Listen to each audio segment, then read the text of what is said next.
ನೋಡಿ, ಕಳೆದ 1.5 ವರ್ಷ 2 ವರ್ಷದಿಂದ ಈ ಸರ್ಕಾರ ಕರ್ನಾಟಕದಲ್ಲಿ ಬಂದ ಮೇಲೆ ಕಾಂಗ್ರೆಸ್ ಪಾರ್ಟಿ ಸರ್ಕಾರ ಇವತ್ತು ವಿಶೇಷವಾಗಿ ಅಲ್ಪಸಂಖ್ಯಾತರ ತುಷ್ಟೀಕರಣ ಏನಾಗಬೇಕು ಅದನ್ನು ಪರಮೋಚ್ಚ ಅವಧಿಗೆ ತೆಗೆದುಕೊಂಡು ಹೋಗ್ತಕ್ಕಂಥ ಕೆಲಸವನ್ನು ಕಾಂಗ್ರೆಸ್ ಪಾರ್ಟಿ ಸರ್ಕಾರ ಮಾಡಿದೆ. ನಿಮ್ಗೆ ಹುಬ್ಬಳ್ಳಿ ಗಲಭೆಯಿಂದ ಹಿಡಿದು ಉದಯಗಿರಿ ಗಲಭೆಯಿಂದ ಹಿಡ್ಕೊಂಡು ಬೆಂಗಳೂರಿನ ಗಲಭೆ ಹಿಡಿದಾಗೂ ಸದ್ಯಕ್ಕೆ ಈ ಸರ್ಕಾರ ಏನು ಮಾಡೈತೆ ಅಂದ್ರೆ ಅವ್ರಿಗೆ ಓಲೈಕೆ ಮಾಡ್ತಕ್ಕಂಥ ಕೆಲಸವನ್ನು ಬಿಟ್ಟರೆ ಇನ್ನೇನು ಕೂಡ ಮಾಡುವಂಥ ಪ್ರಶ್ನೆ ಮಾಡಿಲ್ಲ. ಅದರ ಜೊತೆಗೆ ಇವತ್ತು ವಿಶೇಷವಾಗಿ 4% ಮುಸಲ್ಮಾನರಿಗೇ, ಇದು ಯಾವುದೋ ಅಲ್ಪಸಂಖ್ಯಾತ ಅಂದರೆ ಜೈನರಿಗಾಗಲಿ ಅಥವಾ ಸಿಖ್ಖರಿಗಾಗಿ ಇಲ್ಲ, ಇದು ಪ್ಯೂರ್ಲಿ ಮುಸ್ಲಿಮ್ಗೆ ಇರ್ತಕ್ಕಂಥ ರಿಸರ್ವೇಷನನ್ನು ತೆಗೆದುಕೊಂಡು ಬಂದಿದ್ದಾರೆ. ಭಾರತೀಯ ಜನತಾ ಪಾರ್ಟಿ ನಾವು ಇದನ್ನು ಯಾವುದೇ ಕಾರಣಕ್ಕೂ ಮಾಡಬಾರ್ದು ಅಂತ ಆಗ್ರಹವನ್ನು ನಾವು ಮಾಡಿದ್ದೇವೆ. ಮತ್ತು ಡಾಕ್ಟರ್ ಬಾಬಾ ಸಾಹೇಬ್ ಅಂಬೇಡ್ಕರ್ ಅವರು ಬರೆದಿರ್ತಕ್ಕಂಥ ಸಂವಿಧಾನದಲ್ಲಿ ಭಾಳ ಸ್ಪಷ್ಟವಾಗಿ, ಸ್ಫಟಿಕದಷ್ಟೇ ಸ್ಪಷ್ಟವಾಗಿ ಬರೆದಿದ್ದಾರೆ. ಅವ್ರು ಏನಂತ ಹೇಳಿದ್ದಾರೆ, ಯಾವುದಕ್ಕೂ ಕೂಡ ಧರ್ಮಾಧಾರಿತ ರಿಸರ್ವೇಷನನ್ನು, ಮೀಸಲಾತಿಯನ್ನು ಕೊಡಬಾರ್ದು ಅಂತಕ್ಕಂಥದ್ದನ್ನು ಡಾಕ್ಟರ್ ಬಾಬಾ ಸಾಹೇಬ್ ಅಂಬೇಡ್ಕರ್ ಅವರು ಬರೆದಾರ. ಹಾಗಾದರೆ ದಿನ ಬೆಳಗ್ಗೆ ಹರಿದ್ರೆ ಈ ರಾಹುಲ್ ಗಾಂಧಿಯವರು ಸಂವಿಧಾನದ ಪುಸ್ತಕವನ್ನು ಕೈಯಾಗಿ ಹಿಡ್ಕೊಂಡು ಸಂವಿಧಾನ ಹೇಳುವಂಥ ಕೆಲಸ ಮಾಡ್ತಾರೆ. ಹಾಗಾದರೆ ನಿಮ್ದು ಇದನ್ನು ಸಂವಿಧಾನ ಅಂದರೆ ನಿಮಗೆ ಯಾವಾಗ ಬೇಕೋ ಅವಾಗ ಸಂವಿಧಾನ, ನಿಮಗೆ ಯಾವಾಗ ಬೇಡ ಅವಾಗ ಸಂವಿಧಾನ ಅನ್ನುವಂಥದ್ದು ಹೇಳ್ತಾರೆ. ಇನ್ನೊಂದು ಕಡೆ ಅವರದೇ ಮುಖ್ಯಮಂತ್ರಿಗಳಾಗಿರ್ತಕ್ಕಂಥ ಸನ್ಮಾನ್ಯ ಡಿ ಕೆ ಶಿವಕುಮಾರ್ ಅವರು, ಉಪಮುಖ್ಯಮಂತ್ರಿಗಳಾಗಿರ್ತಕ್ಕಂಥ ಡಿ ಕೆ ಶಿವಕುಮಾರ್ ಅವರು ಇವತ್ತು ಸಂವಿಧಾನ ಹಾಗೇನಾದರೂ ರಿಸರ್ವೇಷನ್ಗೆ ಸಮಸ್ಯೆ ಅಂತ ಹೇಳಿದಾಗ, ಮತ್ತು ನಾವು ಅನೇಕ ಕಡೆ ಉಲ್ಲೇಖ ಮಾಡಿದ್ವಿ, ಬಿ ಜೆ ಪಿಯ ಶಾಸಕರೆಲ್ಲರೂ ಕೂಡ ಅಂಬೇಡ್ಕರ್ ಅವರ ಸಂವಿಧಾನದಲ್ಲಿ ಈ ರೀತಿಯಾದಂಥ ಹೇಳಿಕೆಯನ್ನು ಕೊಟ್ಟಿದ್ದಾರೆ. ಧರ್ಮಾಧಾರಿತವಾಗಿರ್ತಕ್ಕಂಥ ರಿಸರ್ವೇಷನನ್ನು, ಮೀಸಲಾತಿಯನ್ನು ಕೊಡಬಾರ್ದು ಅಂತಕ್ಕಂಥದ್ದನ್ನು ಸ್ವತಃ ಅಂಬೇಡ್ಕರ್ ಅವರು ಹೇಳಿದ್ದಾರೆ ಅಂತಂದು ಹೇಳಿದಾಗ, ಹಾಗೇನಾಗಿದ್ದರೆ ಸಂವಿಧಾನ ಬದಲಿ ಮಾಡಿದ್ರು ನಾವು ಅವ್ರಿಗೆ ರಿಸರ್ವೇಷನ್ ಕೊಡ್ತೇನೆ ಅಂತಕ್ಕಂಥ ಮಾತನ್ನು ಈ ರಾಜ್ಯದ ಉಪಮುಖ್ಯಮಂತ್ರಿಗಳಾಗಿರ್ತಕ್ಕಂಥ ಸನ್ಮಾನ್ಯ ಶ್ರೀ ಡಿ ಕೆ ಶಿವಕುಮಾರ್ ಅವರು ಹೇಳಿದ್ದಾರೆ. ಅಂದರೆ ಇವರು ಸಂವಿಧಾನವನ್ನು ಕೂಡ ಬದಲಿ ಮಾಡೋಕ್ಕೆ ಯಾವುದೇ ರೀತಿಯಿಂದ ಹೇಸಂಗಿಲ್ಲ ಅಂತಕ್ಕಂಥ ಸ್ಪಷ್ಟ ವಿಚಾರವನ್ನು ಇವತ್ತು ಮಾಡಿದ್ದಾರೆ. ಒಂದು ಟೈಮ್ದಲ್ಲಿ ಸನ್ಮಾನ್ಯ ಅಮಿತ್ ಶಾ ಅವರು ಏನೋ ಮಾತಾಡ್ಯಾರ ಅಂತಿದ್ದಕ್ಕೆ ಇಡೀ ಕರ್ನಾಟಕವನ್ನು ಬಂದ್ ಕರೆ ಕೊಟ್ಟವ್ರು ಇದೇ ಕಾಂಗ್ರೆಸ್ ಪಾರ್ಟಿಯವರು. ಹಾಗಾದರೆ ಇವತ್ತು ಡಿ ಕೆ ಶಿವಕುಮಾರ್ ಅವರು ಹೇಳ್ಯಾರಲ್ಲ, ಸಂವಿಧಾನವನ್ನು ಬದಲಿಸಾರಾದರೂ ನಾವು ಮುಸಲ್ಮಾನರಿಗೆ ರಿಸರ್ವೇಷನ್ ಕೊಡ್ತೇನೆ ಅಂತೇಳಿ. ಹಾಗಾದ್ರೆ ಈಗ ಯಾರು ಬಂದ್ ಮಾಡ್ತಾರೆ? ಸನ್ಮಾನ್ಯ ಮುಖ್ಯಮಂತ್ರಿಗಳನ್ನ ಆಗ್ರಹ ಮಾಡ್ತೀನಿ, ತಕ್ಷಣ ಡಿ ಕೆ ಶಿವಕುಮಾರ್ ಅವರನ್ನ ತಮ್ಮ ಸಂಪುಟದಿಂದ ವಜಾ ಮಾಡಬೇಕನ್ನುವಂಥ ಆಗ್ರಹವನ್ನು ಭಾರತೀಯ ಜನತಾ ಪಾರ್ಟಿ ಮಾಡುತ್ತೆ. ಸರ್, ರಾಹುಲ್ ಗಾಂಧಿ ಅವರು ಭಾರತ್ ಜೋಡಿ ಯಾತ್ರೆಗಳನ್ನು ದೇಶಾದ್ಯಂತ ಮಾಡಿದ್ರು. ಸಂವಿಧಾನ ಮೂಡಿಸಬೇಕು, ಭಾರತೀಯ ಜನತಾ ಪಾರ್ಟಿ ಬಂದ್ಬಿಟ್ರೆ ಅವ್ರು ಸಂವಿಧಾನ ಬದಲಾವಣೆ ಮಾಡ್ತಾರೆ ಅನ್ನೋ ಸುದ್ದಿ ಅಂತ ಬರ್ತಾರೆ ಅಂತ ಹೇಳ್ತಾ ಇದ್ದಾರೆ. ಇವಾಗ ನೋಡಿದ್ರೆ ಅವ್ರ ಸರ್ಕಾರದೊಳಗನೆ ಈಗ ಅಮೆಂಡ್ಮೆಂಟ್ ತಿದ್ದುಪಡಿ ಮಾಡ್ತೀನಿ ಅಂತ ಸರ್ಕಾರದ ತಿದ್ದುಪಡಿ ಆಗೇ ಇಲ್ವಾ ಸರ್ ಇಷ್ಟು ವರ್ಷಗಳ ಕಾಲ? ನೋಡಿ, ತಿದ್ದುಪಡಿ ಸುಮಾರು ನನಗೆ ತಿಳಿದ ಮಟ್ಟಿಗೆ 77-78 ಬಾರಿ ತಿದ್ದುಪಡಿ ಆಗಿದೆ. ಅದರಲ್ಲಿ 55ರಿಂದ 60 ಬಾರಿ ಕಾಂಗ್ರೆಸ್ನವರ ತಿದ್ದುಪಡಿಯನ್ನು ಮಾಡಿದ್ದಾರೆ ಈ ದೇಶದಲ್ಲಿ ಆಳತಕ್ಕಂಥ ಸಂದರ್ಭದಲ್ಲಿ. ಇವರು ಇವತ್ತು ಯಾವ ಕಾರಣಕ್ಕಾಗಿ ತಿದ್ದುಪಡಿ ತರ್ತಾರೆ? ಇವತ್ತು ಅಮೆಂಡ್ಮೆಂಟ್ ಮಾಡಬೇಕಂತಂದ್ರೆ ವಿಷಯ ಇರಬೇಕು, ವಿಷಯದಲ್ಲಿ ಯಾವ ರೀತಿಯಾದಂಥ ಚರ್ಚೆಗಳಾಗಬೇಕು, ಚರ್ಚೆಗಳಾದಮೇಲೆ ನಾವು ಅಮೆಂಡ್ಮೆಂಟ್ ಮಾಡಬೇಕು ಏನು ಅನ್ನುವಂಥದ್ದು ಬರುತ್ತೆ. ಅದನ್ನು ನಾವು ಸಂವಿಧಾನವನ್ನು ಬದಲಿಸ್ತೀವಿ, ಯಾರ ಸಲುವಾಗಿ? ಮುಸಲ್ಮಾನರ ಸಲುವಾಗಿ ಸಂವಿಧಾನವನ್ನು ಕೂಡ ಬದಲಿಸ್ತೇನೆ ಅಂತಕ್ಕಂಥ ಕೆಳಮಟ್ಟಕ್ಕೆ ಇವತ್ತು ಕಾಂಗ್ರೆಸ್ ಪಾರ್ಟಿ ಸರ್ಕಾರ ಹೋಗ್ತಾ ಇರೋದನ್ನು ಕಂಡ್ರೆ, ಇವರು ವೋಟ್ ಬ್ಯಾಂಕ್ ಪಾಲಿಟಿಕ್ಸು, ಅಫೀಸ್ಮೆಂಟ್ ಪಾಲಿಟಿಕ್ಸ್ ಅಂತ ಏನಂತೇವೆ ಅದನ್ನು ಮಾಡೋದರಲ್ಲಿ ಕಾಂಪಿಟೇಷನ್ ಮಾಡಕತ್ತಾರೆ ಇವತ್ತು ಎರಡು ಟೀಮ್ನವರು ಕೂಡ. ಹೀಗಾಗಿ ನಾವು ಇದನ್ನು ಯಾವುದೇ ಕಾರಣಕ್ಕೂ ಮಾಡೋದಿಲ್ಲ. ಈಗಾಗಲೇ ಭಾರತೀಯ ಜನತಾ ಪಾರ್ಟಿ ಇವತ್ತು ಇಡೀ ರಾಜ್ಯಾದ್ಯಂತ ಹೋರಾಟವನ್ನು ತೆಗೆದುಕೊಂಡಿವೆ. ಏಪ್ರಿಲ್ 1, 2, 3 ದಿವಸ ಅಹೋರಾತ್ರಿ ಧರಣಿಯನ್ನು ಕೂಡ ಭಾರತೀಯ ಜನತಾ ಪಾರ್ಟಿ ರಾಜ್ಯದ 4 ಸ್ಥಳಗಳಲ್ಲಿ ನಾವು ಈಗಾಗಲೇ ಆಯ್ಕೆ ಮಾಡಿದ್ದೇವೆ. 4 ಸ್ಥಳದಲ್ಲಿ ದೊಡ್ಡ ಪ್ರಮಾಣದಲ್ಲಿ ನಾವು ಹೋರಾಟವನ್ನು ತೆಗೆದುಕೊಳ್ತೇವೆ. ಯಾವ ಕಾರಣಕ್ಕೂ 4% ರಿಸರ್ವೇಷನನ್ನು ಭಾರತೀಯ ಜನತಾ ಪಾರ್ಟಿ ಒಪ್ಪೋದಿಲ್ಲ. ಅದ್ರ ಜೊತೆಗೆ ಅಷ್ಟೇ ಖಡಾಮುಂಡವಾಗಿ ಹೇಳ್ತೀನಿ, ಸಂವಿಧಾನ ಬದಲಾವಣೆ ಅಂತಕ್ಕಂಥದ್ದನ್ನು ಏನು ಇವತ್ತು ಡಿ ಕೆ ಶಿವಕುಮಾರ್ ಅವರು ಮಾತಾಡಿದ್ದಾರೆ, ಇದನ್ನು ಉಗ್ರವಾಗಿ ಖಂಡಿಸ್ತೇವೆ. ಸನ್ಮಾನ್ಯ ಡಿ ಕೆ ಶಿವಕುಮಾರ್ ಅವರು ರಾಜೀನಾಮೆ ಕೊಡಬೇಕು. ಯಾವುದೇ ಕಾರಣಕ್ಕೂ ಕೂಡ ಡಾಕ್ಟರ್ ಬಾಬಾ ಸಾಹೇಬ್ ಅಂಬೇಡ್ಕರ್ ಅವರು ಬರೆದಿರ್ತಕ್ಕಂಥ ಸಂವಿಧಾನದಲ್ಲಿ ಬದಲಾವಣೆ ತರುವಂಥದ್ದು ಶತಸುಳ್ಳು ಅನ್ನುವಂಥದ್ದನ್ನು ಭಾಳ ಸ್ಪಷ್ಟವಾಗಿ ಹೇಳಕ್ಕೆ ಇಚ್ಛೆಪಡ್ತೀನಿ. ಸರ್, ಪ್ರಜಾಪ್ರಭುತ್ವದಲ್ಲಿ ಪ್ರತಿಭಟನೆ ಡ್ಯೂಟಿ ಸರ್. ಮೊನ್ನೆ ಸದನದಲ್ಲಿ 18 ಶಾಸಕರನ್ನು ಅಮಾನತು ಮಾಡಿದ್ರು, ಸದನದಲ್ಲಿ ಬಾವಿಗಿಳಿದು ಪ್ರತಿಭಟನೆ ಮಾಡಿದ್ದಕ್ಕೆ ಈ ಥರದ ಘಟನೆಗಳು ರಾಜ್ಯದಲ್ಲಿ ಆಗೇ ಇಲ್ವಾ? ಈ ಥರ ಘಟನೆಗಳು ನೋಡಿ, ಇವತ್ತು ಸನ್ಮಾನ್ಯ ಸಭಾಧ್ಯಕ್ಷರು ಏನು ಇವತ್ತು ನಿರ್ಣಯವನ್ನು ತಗೊಂಡಿದ್ದಾರೆ, ಭಾರತೀಯ ಜನತಾ ಪಾರ್ಟಿ 18 ಶಾಸಕರನ್ನು ಅಮಾನತುಗೊಳಿಸಿದ್ದು ಭಾಳ ಖೇದನೀಯವಾಗಿರ್ತಕ್ಕಂಥ ವಿಷಯ. ಪ್ರಜಾಪ್ರಭುತ್ವದಲ್ಲಿ ಒಂದು ವಿಪಕ್ಷವಾಗಿ ಭಾರತೀಯ ಜನತಾ ಪಾರ್ಟಿ ರಚನಾತ್ಮಕವಾಗಿರ್ತಕ್ಕಂಥ ಹೋರಾಟವನ್ನು ನಾವು ಯಾವಾಗಲೂ ಕೂಡ ಮಾಡ್ಕೊಂಡು ಬಂದಿದ್ದೇವೆ. ಈ ಸಲನೂ ಏನು ಮಾಡೇವು ನಾವೇನು ಅದರಲ್ಲಿ ದಂಗೆ ಮಾಡೋಕೆ ಹೋದ್ವಿ, ಗದ್ದಲ ಹೋದ್ವಿ, ಅಥವಾ ಸ್ಪೀಕರ್ ಅವ್ರನ್ನ ಎಳೆದಾಡಕ್ಕೆ ಹೋದ್ವಿ. ಸ್ಪೀಕರ್ ಅವ್ರನ್ನ, ಡೆಪ್ಯೂಟಿ ಸ್ಪೀಕರ್ ಅವ್ರನ್ನ ಎಳೆದಾಡಿ ಹೊರಗೆ ಹಾಕ್ತವ್ರು ನೀವು ಕಾಂಗ್ರೆಸ್ನವರು. ಎತ್ತಿ ಅವ್ರನ್ನ ಹೊರಗೆ ಹಾಕಿ ಅವ್ರು ಘಾಸಿಯಾಗಿ ಮುಂದೆ ಏನಾಯ್ತು ಅನ್ನುವಂಥದ್ದನ್ನು ಕೂಡ ನಾವು ನೋಡಿದ್ದೇವೆ.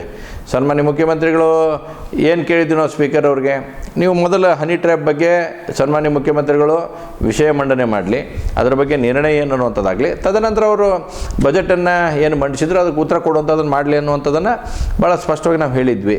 ಆದರೆ ಇವತ್ತು ಒಂಥರ ಹಠಮಾರಿ ಧೋರಣೆಯನ್ನು ಕಾಂಗ್ರೆಸ್ ಪಾರ್ಟಿ ದಬ್ಬಾಳಿಕೆ ಧೋರಣೆಯನ್ನು ಮಾಡೋ ಮುಖಾಂತರ ಸ್ಪೀಕರ್ ಅವರು ಅವ್ರಿಗೆ ಉತ್ತರ ಕೊಡೋಕ್ಕೆ ಹೇಳಿದರು. ಅವಾಗ ನಾವು ರಚನಾತ್ಮಕ ವಿರೋಧ ಪಕ್ಷವಾಗಿ ನಾವು ಹೋರಾಟ ಮಾಡಬಾರ್ದಾ?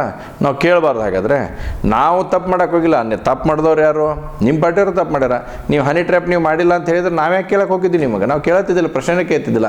4% ನೀವು ಏರಿಸಿರ್ಲಿಲ್ಲ ಅಂದ್ರೆ ಅದನ್ನು ಕೇಳಕ್ಕೆ ಹೋಗಿದ್ದಿಲ್ಲ. ಆದರೆ ಎರಡೂ ತಪ್ಪುಗಳನ್ನು ಮಾಡಿದವರು ಕಾಂಗ್ರೆಸ್ ಪಾರ್ಟಿಯವರು ಇವತ್ತು ತಪ್ಪು ಮಾಡ್ಯಾರ. ಅದನ್ನು ಒಂದು ರಚನಾತ್ಮಕ ಪಾರ್ಟಿಗೆ ನಾವು ಕೇಳಿದ್ರು, ಅದು ತಪ್ಪು ಅಂತಕ್ಕಂಥ ಭಾವನೆಯಲ್ಲಿ ಇವತ್ತು ಬಂದೈತಿ. ದಬ್ಬಾಳಿಕೆ ಪ್ರವೃತ್ತಿಯನ್ನು ಕಾಂಗ್ರೆಸ್ ಪಾರ್ಟಿ ಸರ್ಕಾರ ಇವತ್ತು ಸ್ಪೀಕರ್ ಮುಖಾಂತರ ಮಾಡಿಸ್ತಕ್ಕಂಥ ಕೆಲಸವನ್ನು ಮಾಡೈತಿ. ಸನ್ಮಾನ್ಯ ಸ್ಪೀಕರ್ ಅವರು, ನೀವು ಹಿಂದೆ ಏನು ದಾಖಲೆ ಮಾಡಿದ್ರೆ ನಿಮಗೂ ಗೊತ್ತೈತಿ. 2 ಸಲ ಬಹುಶಃ ಅವರು 2 ಸಲ ಸಸ್ಪೆಂಡ್ ಆಗಿದ್ದಾರೆ ಅನ್ನುವಂಥದ್ದು ಮಾಹಿತಿ ನನ್ನೆ ನಮ್ಮ ಆರ್ ಅಶೋಕ್ ಅವರು ಹೇಳ್ತಕ್ಕಂಥ ಸಂದರ್ಭದಲ್ಲಿ ನಾನು ಕೇಳಿದ್ದೇನೆ. ಹೀಗಾಗಿ ಸ್ಪೀಕರ್ ಅವರು ಇದನ್ನು ಪುನರ್ ಪರಿಶೀಲನೆ ಮಾಡ್ತಕ್ಕಂಥ ಕೆಲಸವನ್ನು ಮಾಡಬೇಕು. ಯಾಕಂದ್ರೆ ಇವತ್ತು 18 ಜನ ಭಾರತೀಯ ಜನತಾ ಪಾರ್ಟಿಯವರಂದ್ರೆ ನಾವು ಯಾರೂ ಅಲ್ಲಿ ದಾಖಲೆ ಹಾಕಕ್ಕೆ ಹೋಗಿಲ್ಲ. ಒಬ್ಬ ಜನಪ್ರತಿನಿಧಿಗಳಾಗಿ ಜನ ಇವತ್ತು ಆರಿಸಿ ಕಳಿಸ್ಯಾರ ಅಂತಂದರೆ ನಾವು ಹೋರಾಟ ಮಾಡ್ಬೇಕ್ರಿ. ವಿರೋಧ ಪಕ್ಷದ ನಾವು ಹೋರಾಟ ಮಾಡಲಿಲ್ಲ ಅಂದರೆ ಕುತ್ಕೊಳಕ್ಕಾಗತ್ತಾ? ಇಂಥ ಹನಿ ಟ್ರ್ಯಾಪ್ ಅಂತ ವಿಷಯ ನಿಮ್ಮ ಹಿರಿಯ ಸದಸ್ಯರವರು, ಸನ್ಮಾನ್ಯ ಮುಖ್ಯಮಂತ್ರಿಗಳಾಗಿರ್ತಕ್ಕಂಥ ಸಿದ್ದರಾಮಯ್ಯನವರ ಪರಮಾಪ್ತರು ಯಾರು? ರಾಜಣ್ಣವರು 48 ಮಂದಿ ಮ್ಯಾಗ CD ಪ್ರಕರಣ ಆಗೈತೆ ಅಂತ ಹೇಳಿದ ಮೇಲೆ ಇದಕ್ಕಿಂತ ಹೇವಾಗಿರ್ತಕ್ಕಂಥ ಕೆಲಸ ಯಾವುದೈತಿ? ಮಾಡಿದವ್ರು ಯಾರಂದ್ರೆ ಅದು ಅಲ್ಲೇ ಸುತ್ತಾಕತ್ತೈತೆ, ಅಲ್ಲೇ ಆಜುಬಾಜು ಸುತ್ತಾಕತ್ತೈತೆ. ಮತ್ತು ಹೊಳ್ಳಿ ವಾಪಸ್ ಅದೇನು ಈ ಕಡೆ ಏನು ಬರಲಿಲ್ಲ. ಮಾಡಿಸ್ತವ್ರು ಡೈರೆಕ್ಟ್ರು ಪ್ರೊಡ್ಯೂಸರು ಅಲ್ಲೇ ಅದಾರ, ಮಾಡಿಸ್ಕೊಂಡವ್ರು ಅಲ್ಲೇ ಅದಾರ. ಇದಕ್ಕೆ ಮಿಗಿಲಾಗಿ ಸತೀಶ್ ಜಾರಕಿಹೊಳಿ ಅವರು ಹೇಳಿದ್ರು, ಹೌದು ಇದು ಕರೆ ಐತಿ, ಹನಿ ಟ್ರ್ಯಾಪ್ ಮಾಡ್ತಕ್ಕಂಥ ಕೆಲಸ ಕಾಂಗ್ರೆಸ್ ಪಾರ್ಟಿಯಲ್ಲಿ ನಡೆದೈತೆ ಅಂತ ಹೇಳಿದಾರೆ. ಫೋನ್ ಟ್ರ್ಯಾಪಿಂಗ್ ನಡೀತೈತಿ ಅನ್ನುವಂಥದ್ದು ಇವತ್ತು ಹೊಸ ಮಾಹಿತಿ ಕೂಡ ಬಂದೈತಿ. ಹಾಗಾಗಿ ಕಾಂಗ್ರೆಸ್ ಪಾರ್ಟಿಯಲ್ಲಿ ಎಲ್ಲಿಯೂ ಕೂಡ ಸರಿ ಇಲ್ಲ. ಒಂದು ಕುರ್ಚಿಗಾಗಿ ಈ ರೀತಿಯಾದಂಥ ಕೆಲಸಕ್ಕೆ ಏನು ಇಳಿದೈತಲ್ಲ, ಇದನ್ನು ಜನ ಎಂದೂ ಕ್ಷಮಿಸೋದಿಲ್ಲ ಅನ್ನುವಂಥದ್ದನ್ನು ಕಾಂಗ್ರೆಸ್ ಪಾರ್ಟಿಯವರು ಅರ್ಥ ಮಾಡ್ಕೋಬೇಕು. ಒಬ್ಬ ಜನಪ್ರತಿನಿಧಿಗಳಾಗಿ ನಾವು ಹೇಗಿರಬೇಕು, ಏನಿರಬೇಕು, ನಮ್ಮ ನಡವಳಿಕೆ ಏನು ಅನ್ನೋಂಥದ್ದನ್ನು ಜನ ಭಾಳ ಸೂಕ್ಷ್ಮವಾಗಿ ಗಮನಿಸ್ತಿರ್ತಾರೆ. ಈ ರೀತಿಯಾದಂಥ ಕೆಟ್ಟ ಕೆಲಸದಲ್ಲಿ ಇಳಿ ಮುಖಾಂತರ ನೀವು ಕುರ್ಚಿಗಾಗಿ ಇವತ್ತು ಯಾರನ್ನೋ ಹನಿ ಟ್ರ್ಯಾಪ್ ಮಾಡಿಸ್ತಕ್ಕಂಥ ಕೆಲಸ, ಇವು ಯಾರೂ ಸಮಾಜ ಯಾವ ಕಾರಣಕ್ಕೂ ಇನ್ನು ಒಪ್ಪಂಗಲ್ಲ. ಕಾಂಗ್ರೆಸ್ ಪಾರ್ಟಿಯವರು ಅರ್ಥ ಮಾಡ್ಕೋಬೇಕು. ನಿಮ್ಮ ಮಾಧ್ಯಮದ ಮುಖಾಂತರ ಸನ್ಮಾನ್ಯ ಮುಖ್ಯಮಂತ್ರಿಗಳಿಗೆ ನಾನು ಆಗ್ರಹ ಮಾಡ್ತೀನಿ, ಇದನ್ನು ತಕ್ಷಣ CBIಗೆ ಕೊಡ್ತಕ್ಕಂಥ ಕೆಲಸವನ್ನು ಮಾಡಿರಿ. ಹನಿ ಟ್ರ್ಯಾಪ್ ಪ್ರಕರಣ ಇದು ಹಗರ ಪ್ರಕರಣ ಅಲ್ಲ, ಬಹು ದೊಡ್ಡದಾಗಿರ್ತಕ್ಕಂಥ ಸ್ಕ್ಯಾಂಡಲ್ ಇವತ್ತು ಇದಾಗಿದೆ. ಅದರ ಜೊತೆಗೆ ಫೋನ್ ಟ್ಯಾಪಿಂಗು ಕೂಡ ಅನ್ನುವಂಥದ್ದನ್ನು ಸನ್ಮಾನ್ಯ ಆರ್ ಅಶೋಕ್ ಅವರು ಹೇಳಿದ್ದಾರೆ.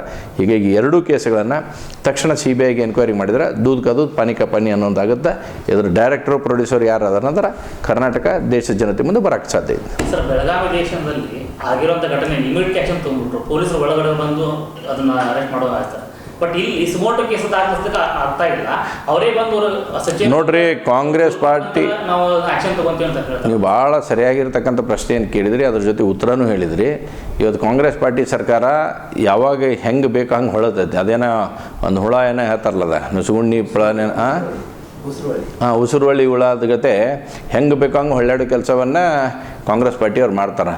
ತಮ್ಮದು ಬಂದಾಗ ಒಂಥರ, ನಮ್ಮದು ಬಂದಾಗ ಒಂಥರ. ಇದು ಅವ್ರದ್ದು ದಿನನಿತ್ಯ ನಡೀತಕ್ಕಂಥ ಕೆಲಸ. ಯಾಕೆ ರಾಜಣ್ಣ ಹೌಸ್ನಾಗೆ ಬಂದು ಹೇಳ್ಯಾರ. ಇವತ್ತು ಹೌಸ್ನಾಗೆ ಬಂದು ಹೇಳಿದ್ರೆ ಯಾರು ಒಬ್ಬ ಒಳ್ಳೆ ಗೃಹ ಸಚಿವರಿದ್ರೆ ತಕ್ಷಣ ಅರ್ಧ ತಾಸ್ನಾಗೆ FIR ಮಾಡಿ ಒಳಗೆ ಹಾಕಂತ ಹೇಳ್ತಿದ್ರು.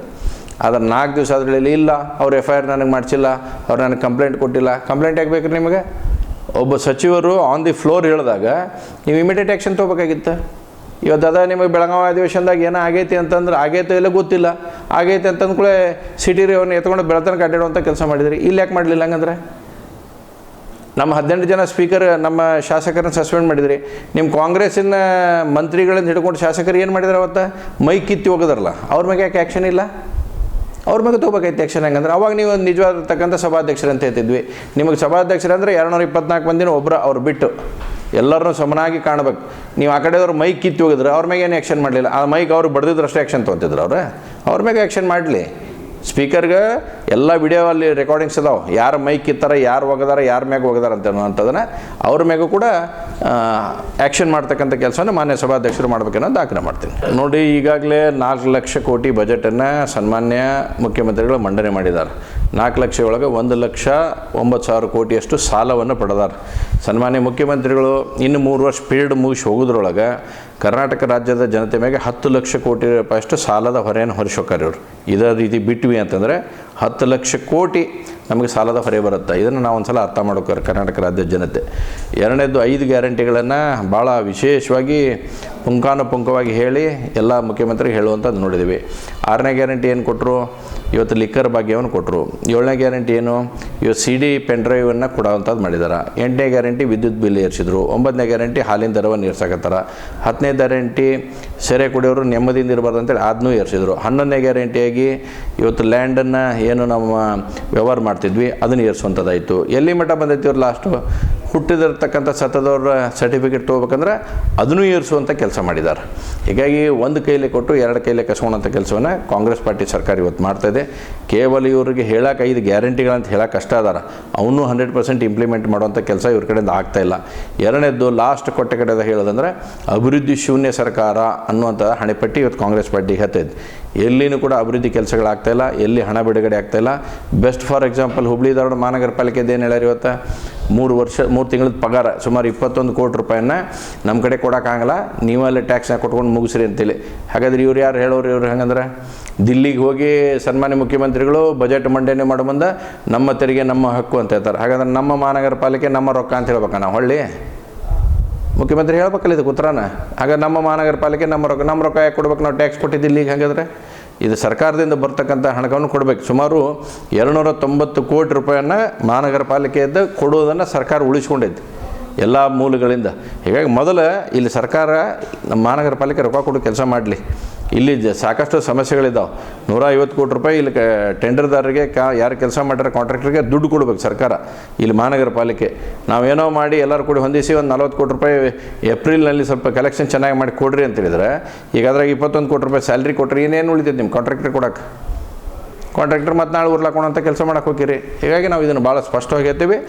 ಕರ್ನಾಟಕ ಸರ್ಕಾರ ನಮ್ಮ ಹುಬ್ಳಿ ಧಾರವಾಡ ಮಹಾನಗರ ಪಾಲಿಕೆಗೆ ಏನು ದುಡ್ಡು ಕೊಡಬೇಕು ಆ ದುಡ್ಡು ಕೊಡುವಂಥ ಕೆಲಸ ಮಾಡಲಿ. ನಮ್ಮ ತೆರಿಗೆ ನಮ್ಮ ಹಕ್ಕು ಎಷ್ಟೈತ್ರಿ ಹಂಗೆ ನಮ್ಮ ಮಹಾನಗರ ಪಾಲಿಕೆ ನಮ್ಮ ದುಡ್ಡು ಅಂತ ನಾವು ಹೇಳ್ತೇವೆ. ಅದನ್ನ ಮುಖ್ಯಮಂತ್ರಿಗಳೇ ನಿಮಗೆ ಏನು ನೀವು ಹೇಳಿರ್ತಿರಲ್ಲ ಅದು ತೆರವು ಬಾಣ ಆಗೋದು ಇಲ್ಲಿಂದ ಸ್ಟಾರ್ಟ್ ಆಕೈತೆ. ಹೀಗಾಗಿ ನೀವು ಅರ್ಥ ಮಾಡಿಕೊಂಡು ವ್ಯವಸ್ಥೆಯನ್ನು ಸರಿ ಮಾಡ್ತಕ್ಕಂಥ ಕೆಲಸನ ಮುಖ್ಯಮಂತ್ರಿಗಳು ಮಾಡಬೇಕು.